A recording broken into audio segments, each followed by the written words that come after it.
एक गांव में पप्पू नाम का एक अपाहिज व्यक्ति रहा करता था। पप्पू की सौतेली माँ मीना उसे बिल्कुल पसंद नहीं करती थी। उसकी सौतेली बहन पिंकी उसे हर समय बुरा भला बोलती रहती। एक दिन पप्पू क्रोधित होकर अपनी सौतेली माँ से बोला, मेरी समझ में नहीं आता माँ, आखिर आपको मुझसे समस्या क्या है? समस्या है, तू मेरा सगा बेटा नहीं। तो इसमें मेरी क्या गलती? गलती है तो पैदा ही क्यों हुआ? अगर आपको मुझसे इतनी ही चिढ़ थी तो फिर आपने मेरे पिता से शादी क्यों की? उस वक्त मेरी मत मारी गई थी।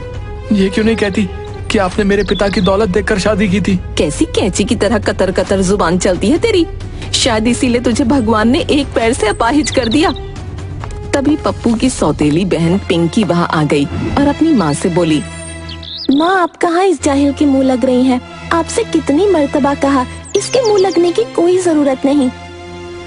मीना मुस्कुराती हुई अपनी बेटी पिंकी के साथ वहाँ से चली गई और पप्पू आंखों में आंसू लिए हुए अपने घर से बाहर आ गया।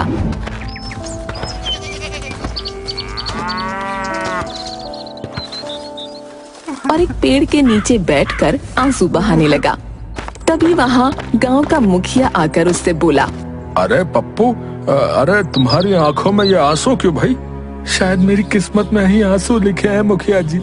ऐसा नहीं बोलते पप्पू, तुम तो हट्टे कट्टे जवान व्यक्ति हो भाई, और जवान व्यक्ति की आंखों में आंसू शोभा नहीं देते। शायद आपने मुझे ठीक से देखा नहीं है मुखिया जी। मैं जवान तो हूँ लेकिन अपाहिज जवान। मुखिया जी, घोड़ा जब लगड़ा हो जाता है ना तो वो किसी काम का नहीं रहता। पप्पू, वो लंगड़ा घोड़ा भी बाजार में बहुत ऊंचे दामों पर बिकता है। शायद तुम्हें इस बात का अंदाजा नहीं है। मुझे पता है कि तुम अपनी सौतेली माँ और सौतेली बहन के बुरे व्यवहार से बहुत परेशान रहते हो। माँ के जाने के बाद पिताजी को पता नहीं क्या सूझी कि उन्होंने दूसरी शादी कर ली। पप्पू, तुम शायद नहीं जानते, तुम्हारी सौतेली माँ तुम्हारे पिता पर काफी समय से डोरे डाल रही थी, और जब तुम्हारी माँ का देहांत हुआ तब उसे तुम्हारे पिता से विवाह करने का बहाना मिल गया। मुझे तो कभी कभी शक होता है कि मेरी माँ की हत्या हुई थी। हाँ, शक तो मुझे भी होता है पप्पू, क्योंकि तुम्हारी माँ के देहांत से पहले तुम्हारी सौतेली माँ तुम्हारे घर की नौकरानी थी। मुखिया की बात सुनकर पप्पू बुरी तरह से चौंक गया। क्या कह रहे हैं आप? शायद तुम्हें ये बात पता नहीं थी, लेकिन सच यही है। इतना कहकर मुखिया वहाँ से चला गया। पप्पू भारी मन से अपने दोस्त गुरजीत के घर चला गया, जो कि एक ट्रक ड्राइवर था। ओए पप्पू, ओ यार, तेरे चेहरे पर ये उदासी क्यों?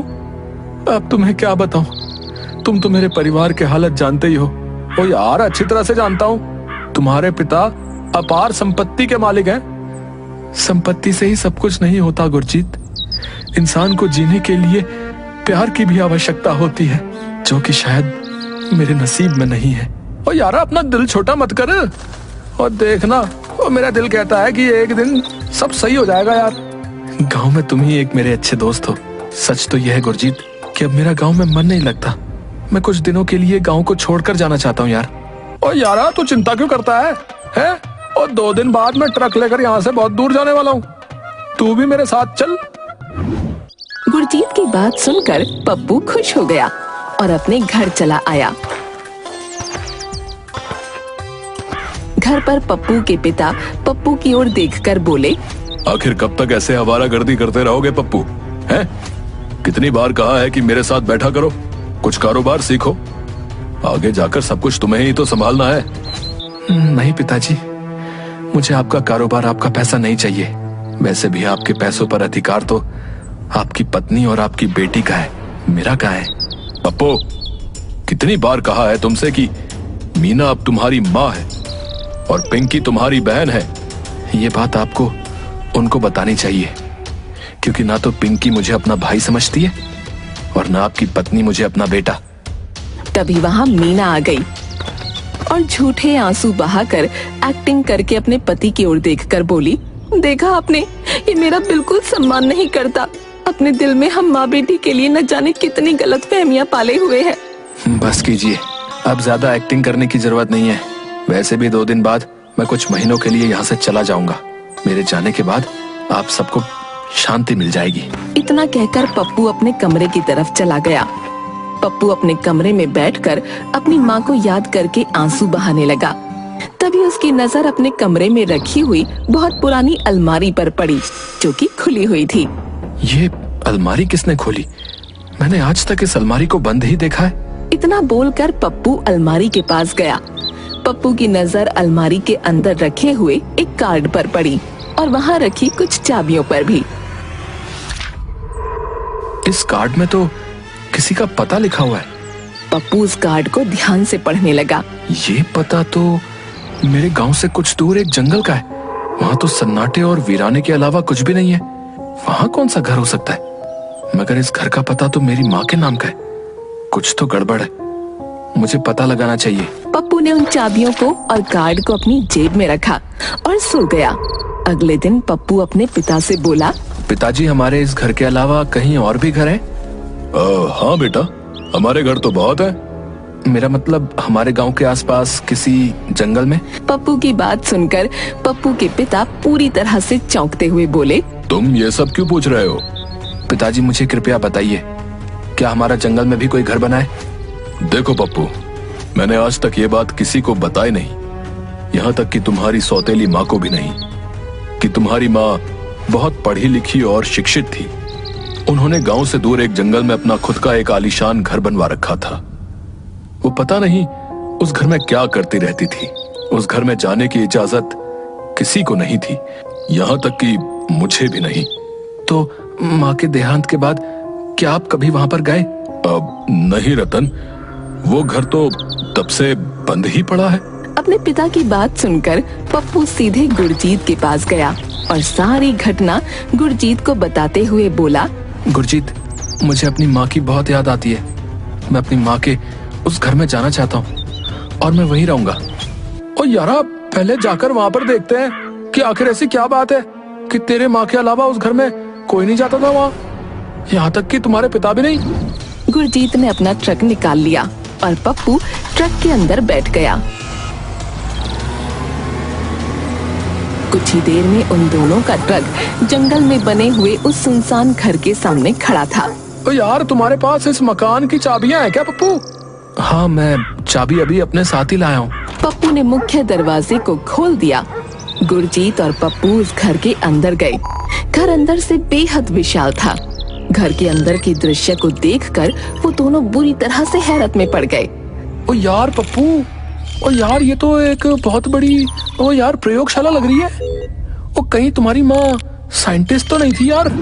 दृश्य देखकर तो मुझे भी कुछ ऐसा ही लगता है कि माँ शायद साइंटिस्ट ही हो। शायद इसीलिए वो किसी को भी यहाँ पर नहीं आने देती थी।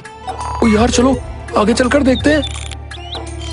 गुरजीत और पप्पू घर के एक एक कमरे को बड़े गौर से देखने लगे।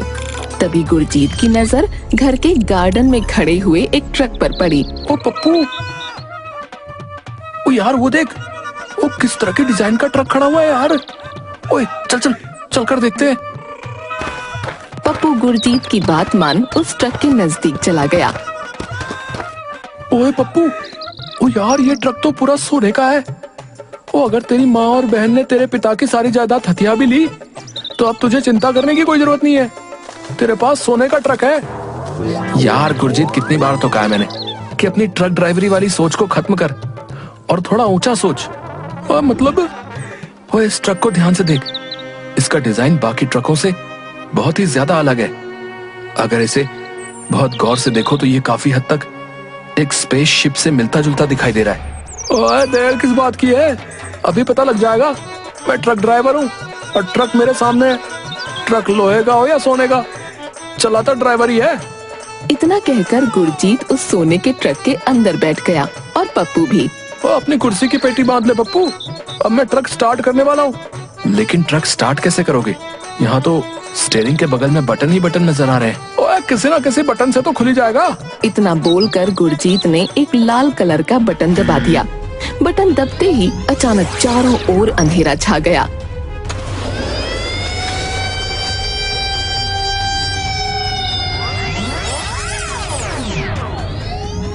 अगले ही पल उन दोनों का ट्रक पप्पू के घर के अंदर खड़ा था। ओए ये क्या माजरा है भाई? ओए क्या ये ट्रक जादुई है? ओए यार, हम तो तेरी माँ के जंगल वाले घर पर थे, तेरे गांव के घर पर कैसे आ गए यार? और ये ट्रक तेरे घर के अंदर कैसे आ गया यार? मेरी भी कुछ समझ में नहीं आ रहा है। गुरजीत और पप्पू ट्रक से बाहर निकल आए। पप्पू अपने घर को गौर से देखने लगा। गुरजीत, मेरे घर को गौर से देख, ये घर कुछ अजीब सा नहीं लग रहा।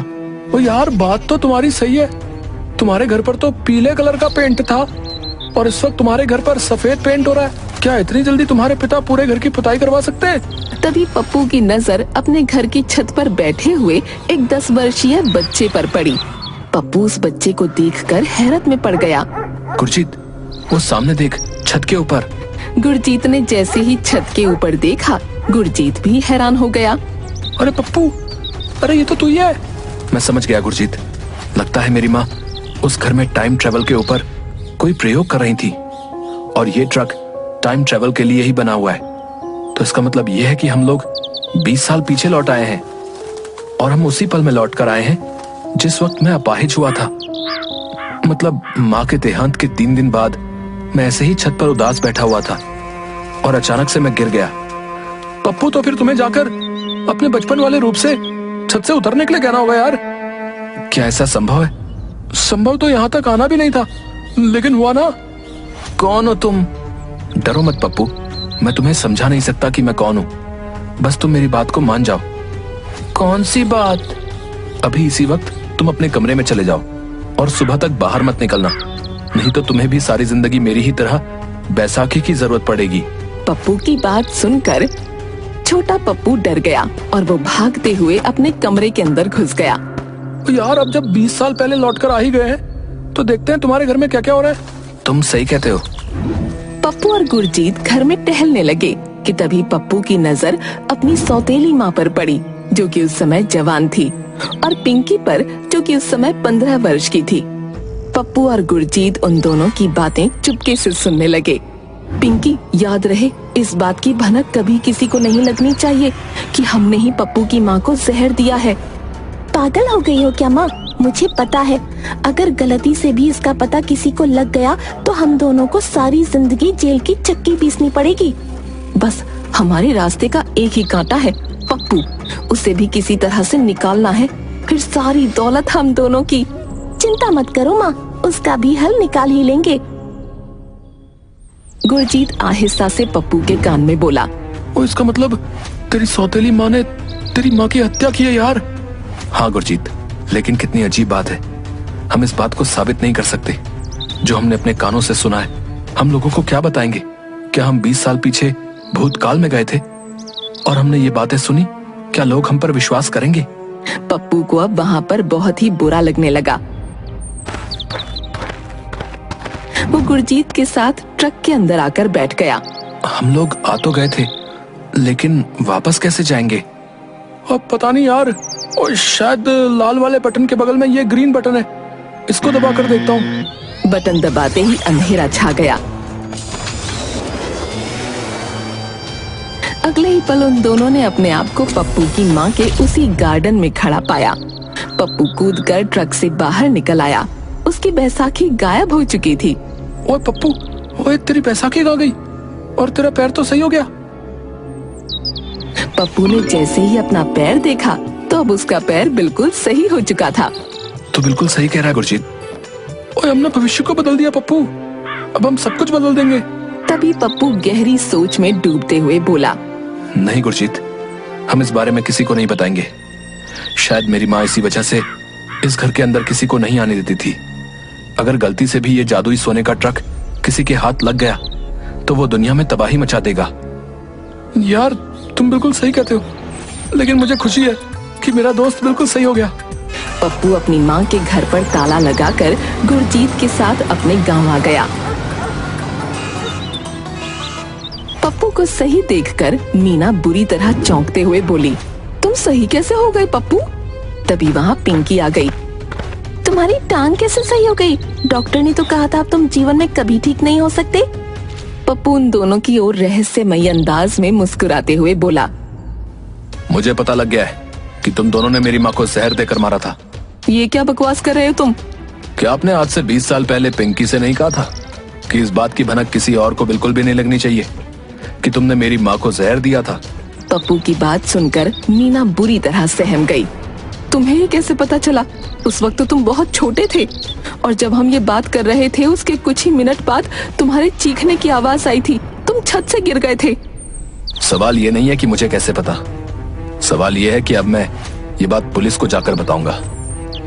पुलिस जब तुम दोनों को हवालात में ले जाकर अच्छे तरीके से अपने तरीके से पूछताछ करेगी ना, तो तुम 2 मिनट में सच उगल दोगी। मीना तुरंत पप्पू के पैरों में पड़ गई। हमें माफ कर दो, मैं तुम्हारे पिता के घर की नौकरानी थी। तुम्हारी माँ से अंदर ही अंदर जलती थी। मैंने ही तुम्हारी माँ को जहर देकर मारा था क्योंकि मुझे दौलत चाहिए थी। तभी गुरजीत एक कोने से बाहर निकलकर आ गया। उसके हाथ में एक मोबाइल था। ओए पप्पू, ओ यार, मैंने योजना के मुताबिक सारी रिकॉर्डिंग कर ली है। अब ये दोनों नहीं बच सकते और मैंने पुलिस को बुला लिया है। कुछ ही देर में पुलिस आ गई। गुरजीत ने रिकॉर्डिंग पुलिस को दिखा दी। अरे तुम दोनों माँ बेटी को किसी की हत्या करते हुए शर्म नहीं आई? तुमने जिसकी हत्या की उसकी दौलत पर 20 सालों से हक जमाए बैठी हो। अब तुम्हारी सारी जिंदगी जेल में कटेगी। चलो।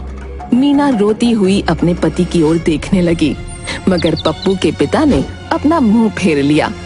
पुलिस ने उन दोनों को गिरफ्तार करके जेल भेज दिया। पप्पू अब खुश रहने लगा। अब सब कुछ सही हो चुका था। वो आज भी अपनी माँ के घर गुरजीत के साथ जाता रहता है।